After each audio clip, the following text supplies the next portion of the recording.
Okay, so today we're going to talk about Alan Greenspan, the late Alan Greenspan, who passed away on the 22nd of June.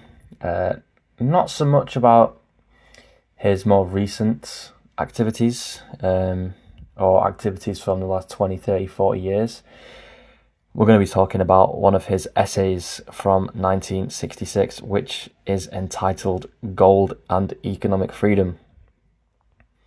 Now, that essay was published by Ayn Rand in this book here, Capitalism, the Unknown Ideal. And the essay, it talks a lot about gold and how it is the antidote to the welfare state, how it protects people, it gives them freedom economically. And these are some ideas that have been long since forgotten since that essay was published in 1966. But they are incredibly pertinent and useful today. The essay talks about how gold is a protector of wealth. And we see this all the time now because with inflation and the increasing of the money supply by governments and central banks, domestic currencies are continually inflated away. They're debased, devalued, whereas you cannot inflate away an ounce of gold, you cannot inflate away an ounce of silver. And that's why that essay is really important. I have left a link down to the essay, which is widely available online. You can read that. And it's weird because it basically talks about how with the gold standard, it stops governments spending money. It stops them going into these huge deficits. And it stops them having to just tax people and tax everything as much as they can. Because, tax never goes down, unfortunately. And in the United Kingdom, with the current political situation, tax certainly will not be going down. And gold is the antidote to that, because gold bullion in the UK, gold coins anyway, the Britannias, the sovereigns, they're capital gains tax free, they're VAT free. And if you have that in your pocket, well, no one can take that off you, no one can inflate the value of that away. It will always be, for example, a 1 ounce Britannia. It cannot be inflated away.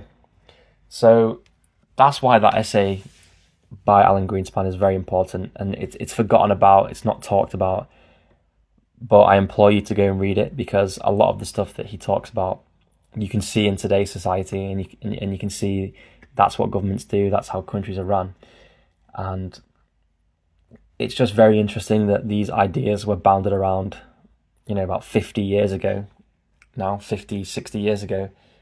And Alan Greenspan knew, despite what he went on to do in his career, despite the fact that obviously he worked for the Fed in the States, I think he knew deep down that gold matters, that it means something, and it's not just this shiny yellow metal, this inert